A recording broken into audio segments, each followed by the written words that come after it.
नमस्कार दोस्तों, बेबाक भाषा के दो टूक कार्यक्रम में आपका दिल से स्वागत है। सुप्रीम कोर्ट ने आज देश की सबसे बड़ी माइनॉरिटी मुस्लिम समाज की महिलाओं को देश के सेकुलर ढांचे के तहत एक बड़ी राहत दी है। जस्टिस बीवी नागरत्ना और ऑगस्टिन जॉर्ज मसीह की बेंच ने जो फैसला सुनाया है वह ऐतिहासिक है। एक तलाकशुदा मुस्लिम औरत अपने पूर्व पति से गुजारा भत्ता पाने की हकदार है। सीआरपीसी की धारा 125 के तहत यह उसका हक है। यह उसका हक है, चैरिटी नहीं। यह बहुत क्लियर डिसीजन दिया है इस बेंच ने। यह फैसला मोहम्मद अब्दुल समद बनाम तेलंगाना राज्य के मामले में सुनाया गया है। फैसला बहुत लॉन्ग लास्टिंग है और इसकी गूंज बहुत दूर तक सुनाई देगी। एक खास बात है कि यह फैसला सुनाते हुए दोनों जजों ने देश के कानून के सेकुलर प्रोविजंस का जिक्र किया है, क्योंकि देखिए देश का जो सेकुलर ढांचा है वह रोज ही मारा पीटा जाता रहा है।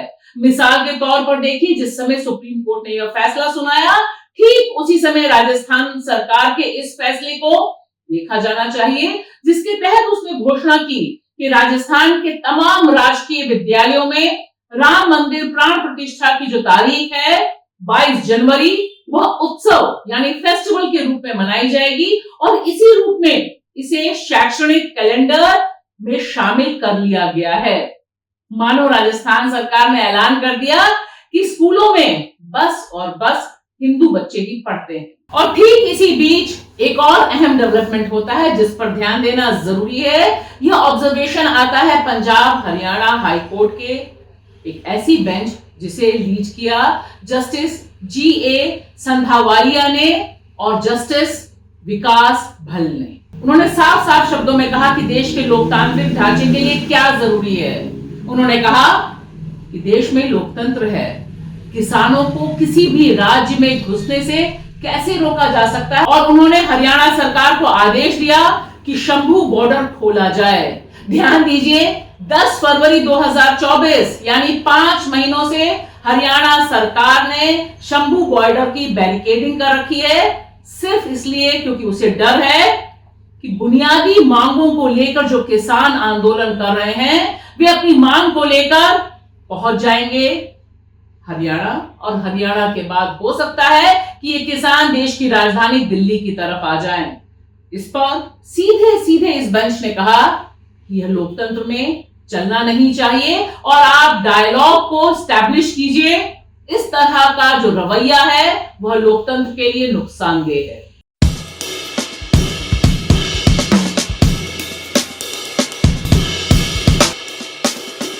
बहरहाल सुप्रीम कोर्ट का तलाकशुदा मुस्लिम महिलाओं को मुआवजा देना और देने के पक्ष में जो ऐतिहासिक फैसला है यह निश्चित तौर पर भारतीय लोकतंत्र की एक जीत है, और उसमें मुस्लिम महिलाओं का जो लंबे समय से एक संघर्ष चल रहा था उसे भी खत्म करने की राह मिलती है।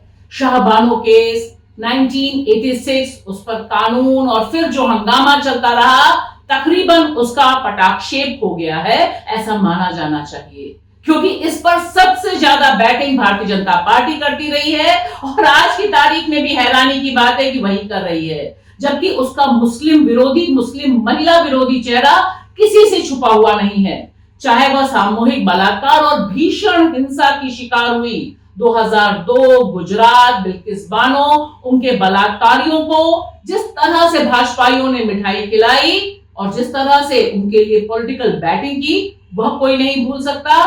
और तो और महिला पहलवान, उनका यौन शोषण करने वाले बीजेपी के पूर्व सांसद बृजभूषण शरण सिंह और उनको मिला पॉलिटिकल पैट्रोनेज, क्या आप भूल सकते हैं? बेटा जीतकर आज की तारीख में भाजपा का सांसद है। और तो और गुरमीत राम रहीम, जिसे जब जरूरत पड़ी भाजपा ने फरलों पर बाहर निकाल दिया, उस पर बलात्कार और हत्या का मामला है, वह दोषी साबित है। ये सारे ऐसे मामले हैं जो बताते हैं कि दरअसल भारतीय जनता पार्टी को ना मुस्लिम महिलाओं की चिंता है ना हिंदू महिलाओं की चिंता है, उसे सिर्फ चिंता है अपने वोट बैंक की और नफरती पॉलिटिक्स की। इस बीच यह जो फैसला है, यह फैसला ध्यान से समझना, देखना बहुत जरूरी है। आइए देखते हैं कि क्या साफ साफ शब्दों में यह फैसला कहता है।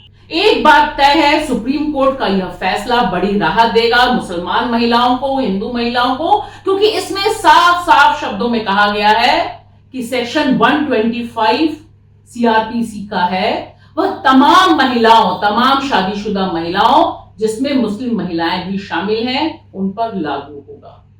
और देखिए, यह जो प्रोविजन है, यह खास तौर पर दोबारा दोहराया है कोर्ट ने कि यह सभी महिलाओं पर, चाहे वो मुस्लिम हो, गैर मुस्लिम हो, और खास तौर से जो मुस्लिम महिलाएं हैं, जो तलाकशुदा हैं, उनके बारे में बहुत क्लियर इंस्ट्रक्शन देते हुए है कि जो सेक्शन 125 सीआरपीसी का है, वह मुस्लिम महिलाओं पर तो लागू होगा ही, और अगर वे अप्लाई करेंगी तो जो स्पेशल मैरिज एक्ट के तहत जिन्होंने शादियां की हैं, उनके भी प्रोविजंस, उनकी भी रेमेडीज उनको मिलेंगी।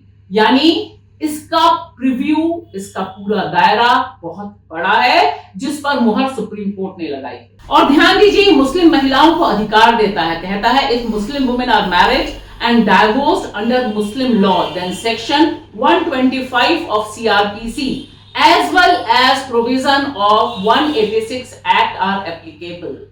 Option lies with Muslim divorced women to seek remedy under either of the two law or both the laws. This is because the 186 Act is not derogation of section 125 of CRPC.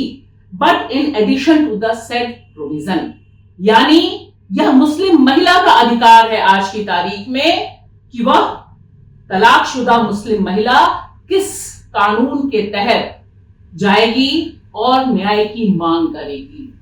यहां पर जो मुस्लिम महिला को अधिकार दिया है वह बहुत अहम है। एक बात याद रखनी जरूरी है कि जो सेक्शन 125 है सीआरपीसी का, वह गुजारे भत्ते को इंश्योर करने का प्रोविजन है, और यह आज की तारीख में मुस्लिम महिला, हिंदू महिला, सभी महिलाओं के लिए समान रूप से लागू हो गया है।